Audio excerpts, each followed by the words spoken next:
Hello and good morning from gorgeous Hawaii. I'm right near the beach in Maui. I wanted to jump on live and do this one about your larger vision and why it really is a big deal, especially in terms if you're a woman and you've been playing small, being nice, people pleasing, being a good girl, and to address some of those aspects of the thing. And to share a bit about my method and process with clients and why it's absolutely not what you think it is. And there's a lot of surprises in there.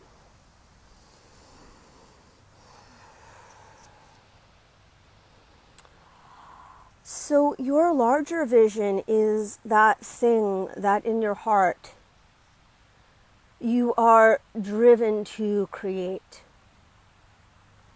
For many of you, it's a business.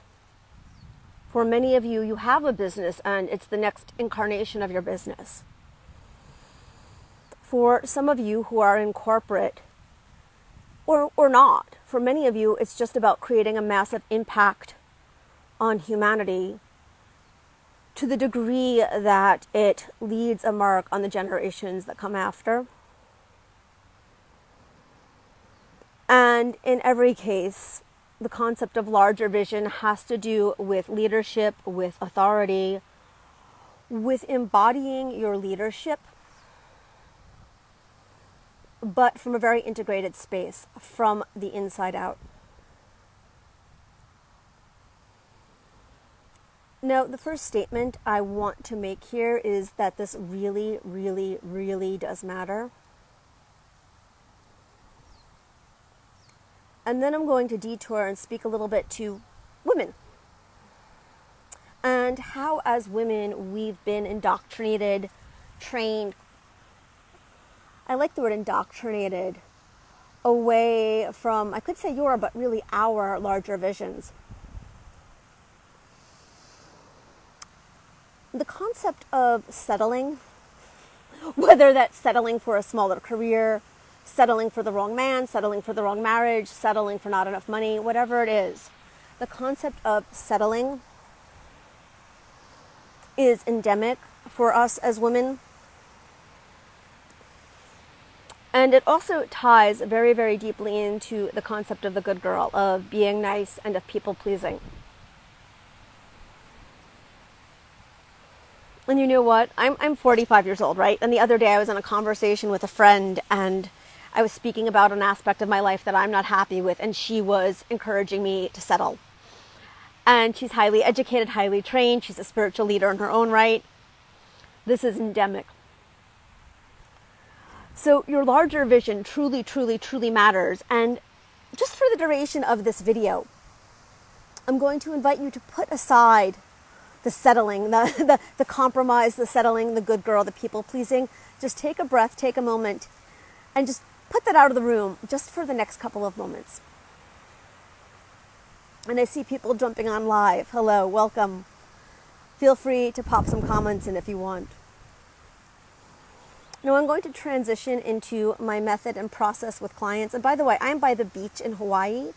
I was walking, but it was like super windy, so okay. When clients come to me, many times, not always, many times, it's to create their larger vision.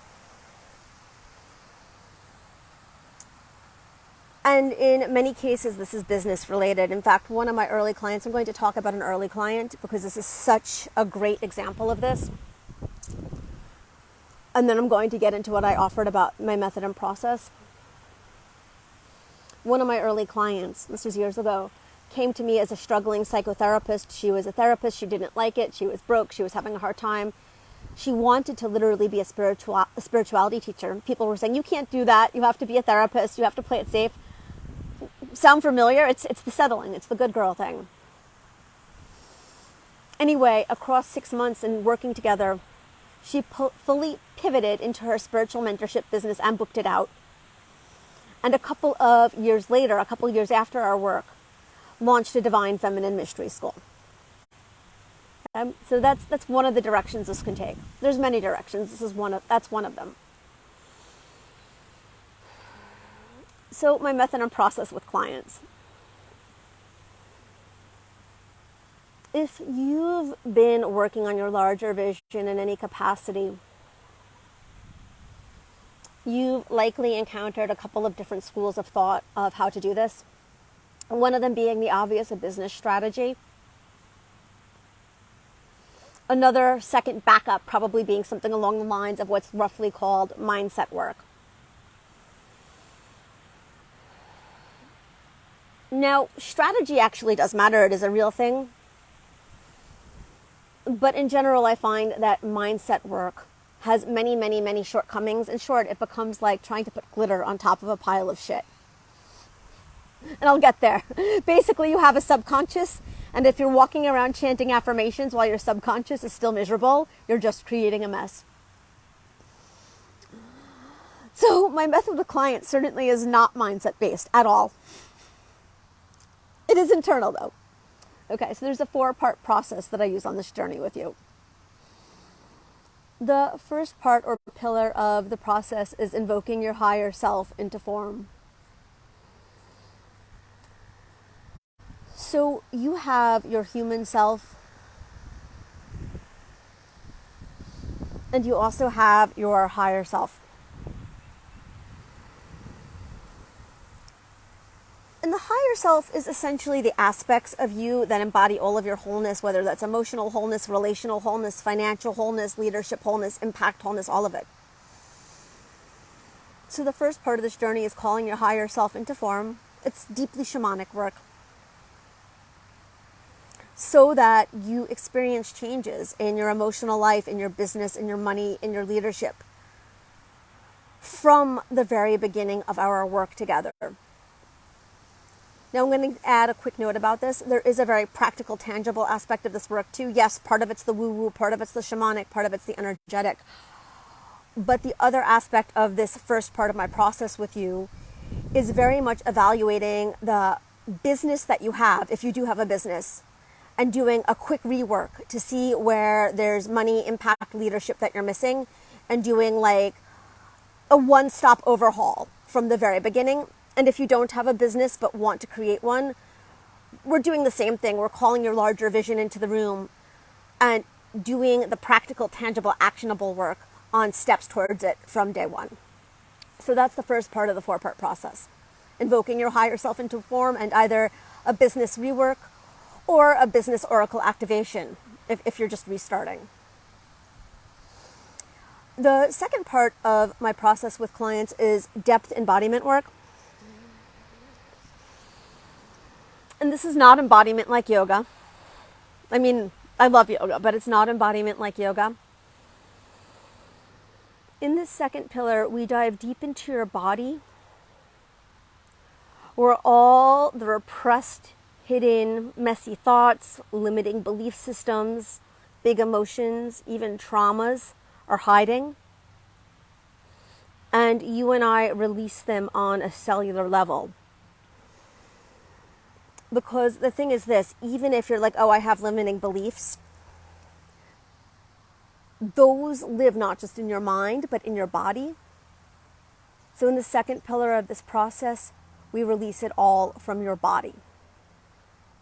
All the blockages, all the limiting beliefs, all the trauma, all the I can't, all the I have to be small, I have to be nice, I have to be a good girl, what if it doesn't work? The second pillar is a gigantic cleanse and deep dive. Now, the third pillar is embracing pleasure and delight.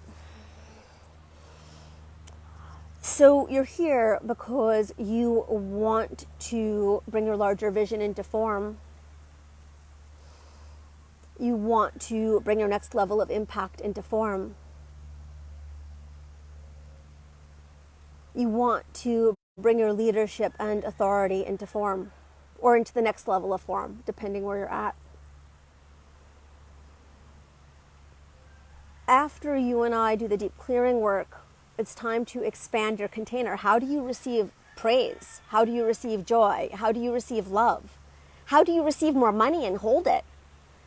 So we do the deep dive. Really, it's around receiving and giving yourself permission to receive more and expanding your physical, emotional, energetic container to have, hold, and receive more.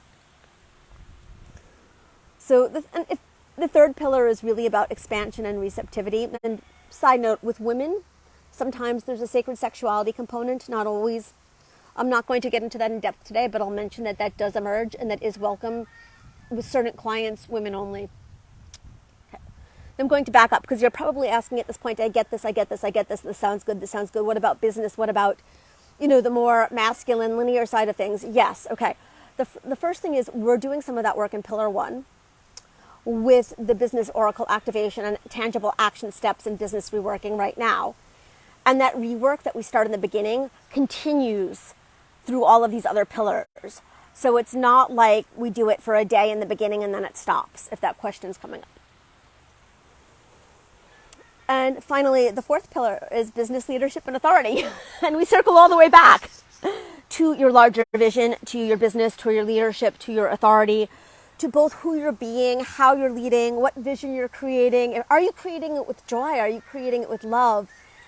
What impact you're making. We circle all the way back to that, and it's really at the stage, all the internal work is done, it's cemented, it's done, dusted, you are evolved, you are changed, you are transformed. The fourth pillar is all about tuning into precise, linear action steps that you can take to literally go out and create this in the world. So that's essentially what I wanted to share today. If you've been watching these videos, I'm going to walk closer to the water and give you guys a quick shot of this before I go. If you've been watching these videos and following along and you're interested in doing one-to-one mentoring with me, absolutely send me a DM. I have to say that I really love working with clients for half a year because I find that 6 months is such like a sacred, beautiful, pivotal point to create like major business, life, emotional, spiritual transformations. And I'm a deep kind of person. I love doing deep work with you. Hold on, here's the water.